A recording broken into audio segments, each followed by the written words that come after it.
Assalamualaikum and good day to each and everyone. This is my report in Educ 503, Psychology of Learning. I am Aliyah Salong and I'm tasked to report about metacognition. Let us first give the objectives of this topic. We are expected to define metacognition, recognize the metacognitive model and list the 4 classes of phenomena, enumerate the 3 categories of metacognitive knowledge, and determine metacognitive learner.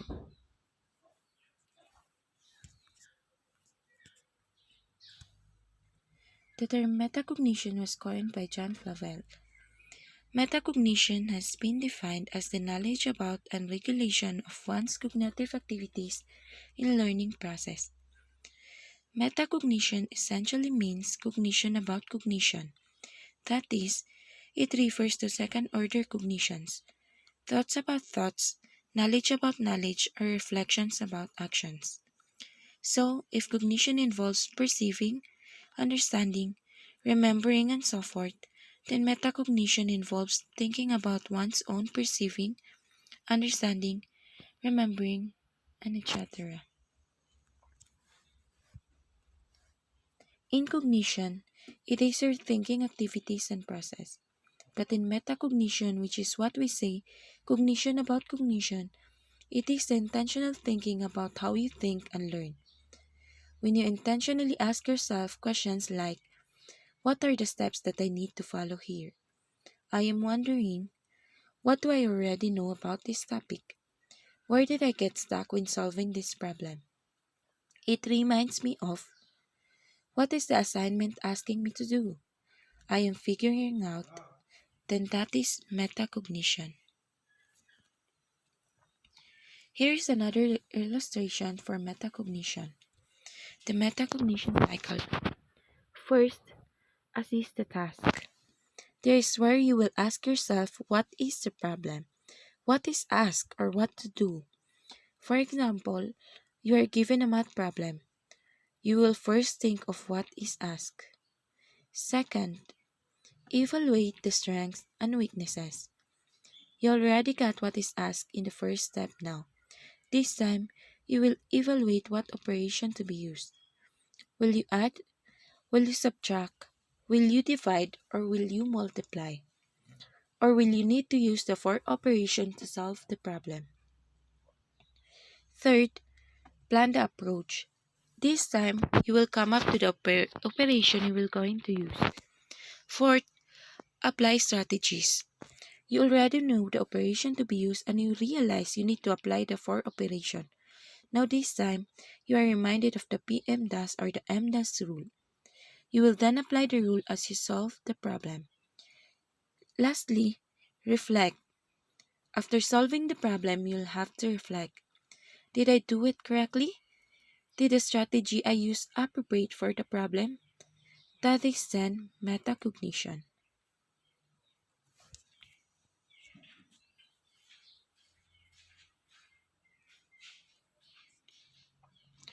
Metacognition essentially means cognition about cognition. It refers to both people's awareness and control, not only of their cognitive processes but of their emotions and motivations as well. A number of strategies are described that teachers can use to facilitate children's metacognitive development and promote the monitoring and regulations of their own cognitive enterprises. The educational benefits of the application of metacognitive strategies such as self-awareness and self-monitoring include the development of independent learners who control their own learning and learn how to learn for life. We teachers, especially to our grade school learners, we need to facilitate their metacognitive development. We have to teach them how to practice the metacognition cycle for a more effective and meaningful learning for them. Metacognition is thinking about thinking. It is one's ability to use prior knowledge to plan a strategy for approaching a learning task, take necessary steps to problem solve, reflect on and evaluate results, and modify one's approach as needed. It refers to higher order thinking that involve active control over the thinking processes involved in learning. It plays a critical role in successful learning and it is important for both students and teachers. According to Flabel, the monitoring of a wide variety of cognitive enterprises occurs through the actions and interactions among four classes of phenomena. This is the model of cognitive monitoring. First, metacognitive knowledge. Second, metacognitive experiences. Third and fourth, goals and actions.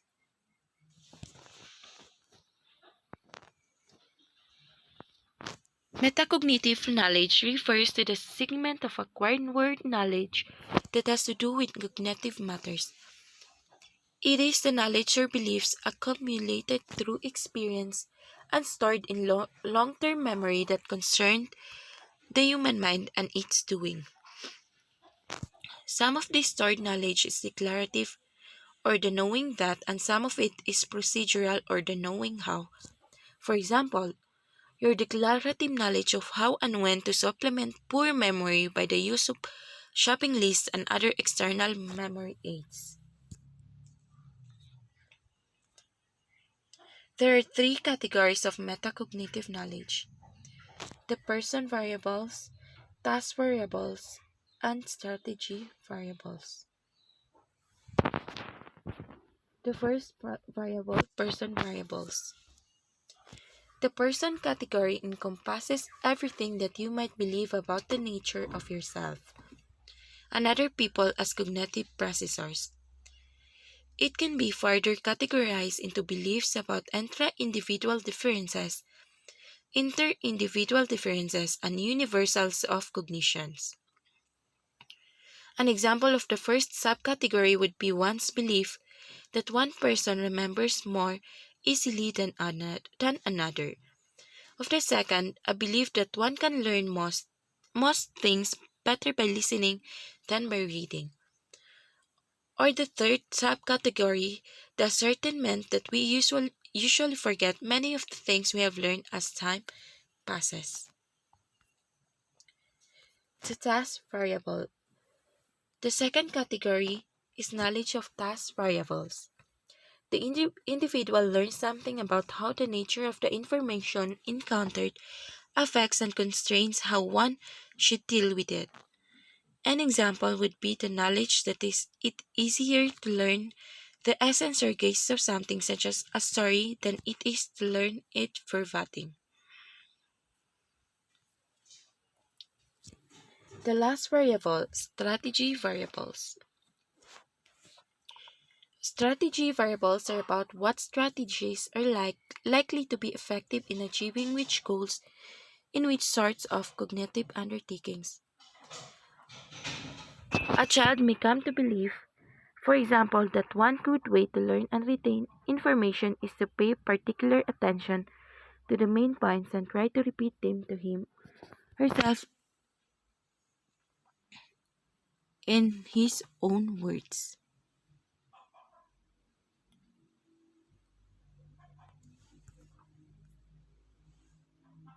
The metacognitive experiences. The other major conceptual entity in the taxonomy is metacognitive experiences. Metacognitive experiences can be fully or less fully conscious and verbalizable, brief or lengthy, simple or complex in context. What makes them metacognitive experiences rather than experiences of another kind is that they have to do with some cognitive and often affective endeavor or enterprise, most frequently a current, ongoing one. For example, if one suddenly has the anxious feeling that one does not understand something, and one suddenly needs to understand it, that feeling would be a metacognitive experience.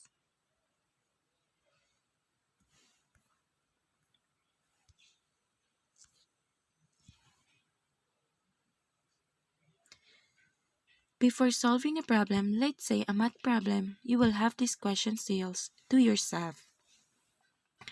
Have I done something like this before? Or have I solved something like this before? You will then think about existing strengths and strategies. And then you will set goals. What do you want to achieve? During solving a problem, you will do trial and error since you cannot identify what operation to be used. Next is you will reflect if the strategy is working. You will question yourself, what can I change? Can I change anything? Am I meeting my goals? After solving a problem, you will think what worked well or what operation worked well. Is there anything I can alter? You will then embed it to workflow and apply it to different tasks.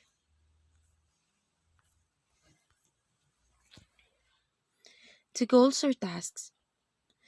Parents and teachers, in their effort to provide children with the metacognitive assistance needed, can help them define their personal goals and justify their reasons for their decisions. Remind the child where she or he is with respect to the goal.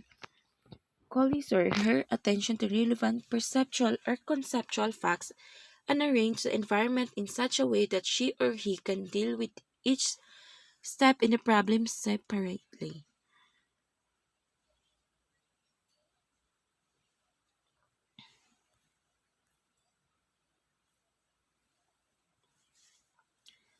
Actions or the strategies.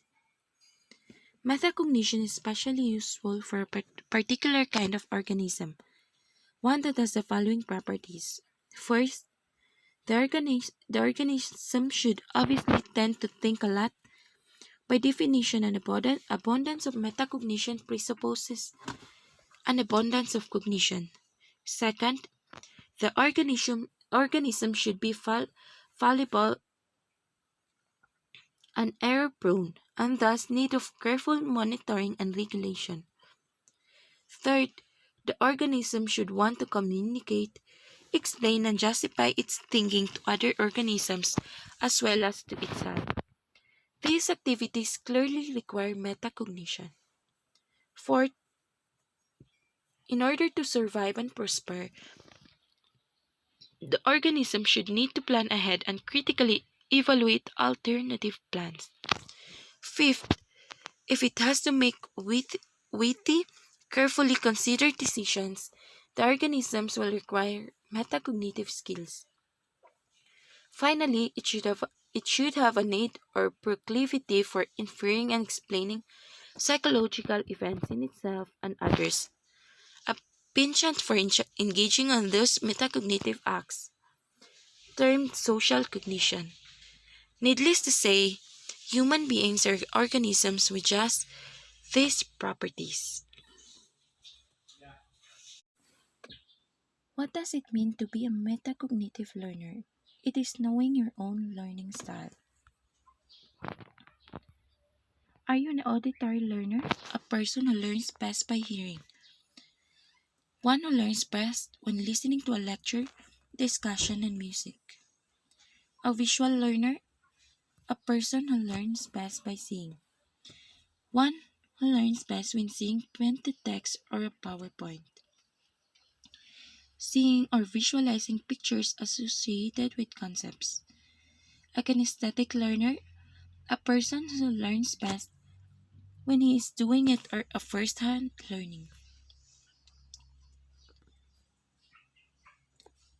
Using manipulative for math or science. Writing things down to learn them. We are now in conclusions. The great advantage of metacognition. It enables learners to know what and how they know and to apply this knowledge across different settings without having to relearn it in every context. I think that's all. Thanks for listening and watching.